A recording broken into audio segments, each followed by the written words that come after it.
Good morning and happy Friday. Mark Soderberg with ADM Investor Services with your morning market outlook for February the 21st. Mostly lower trade here overnight. Wheat is the outlier, trading 3 to 5 higher right now. Meal has actually just turned a little bit higher as well, but steady to a penny lower in the corn, 1 to 2 lower in the soybeans, while bean oil is trading about 30 to 40 points lower. Speculative traders, they were modest buyers across the ag space yesterday, with the exception of wheat, where we had them selling a couple thousand contracts.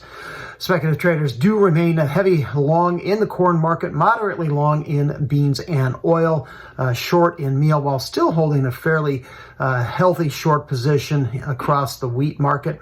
That despite the recent recovery in price. I would not expect a significant change in this afternoon's update from the on the commitment of traders from the CFTC. We also get weekly export sales a bit later this morning. Yesterday's report from the EIA showed ethanol production did tick up 1 million gallons last week to 319 million. That was at the high end of the range of expectations, while also continuing to run well above the pace needed to reach the USDA corn usage forecast of 5.5 billion bushels.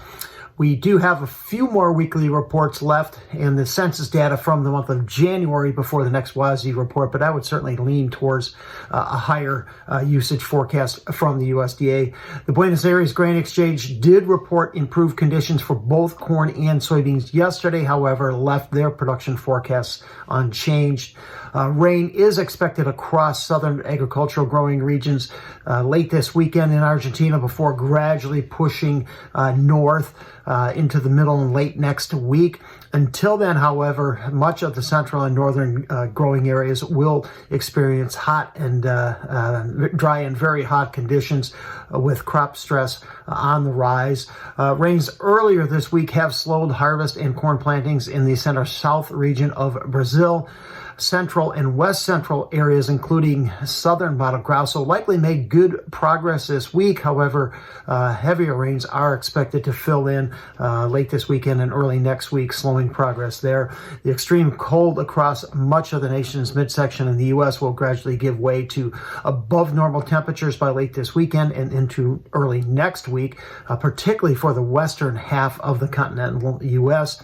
Not a whole lot of precipitation in week one of the outlook. However, the first week of March does show above normal precipitation pretty much throughout the U.S. Slightly lower trade in corn as we await the export sales. CoBank, they're forecasting 2025 corn acres that will increase 3.9 million in 2025 to 94.5. That's pretty much in line with what the acres were 2 years ago in 2023. Spot beans did poke up into a new high for the week, however, failed before striking that 1050 level. Support below the market is where the 50 and 100-day moving averages converge just above 1020. CoBank is forecasting bean acres to drop 3.1 million in 2025 to 84 million acres. Spot bean oil that rejected trade over 48 cents yesterday, currently consolidating just below that 47-cent figure. Spot meal remains stuck between $290 and $300. I continue to lean towards lower prices there in the meal.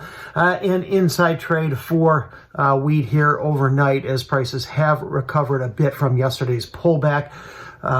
So far this week, Minneapolis has been the upside leader as we continue to see drought conditions impact the northern plains just ahead of the spring's planting season. So thank you for listening, everyone. I hope you have a great Friday and a wonderful weekend.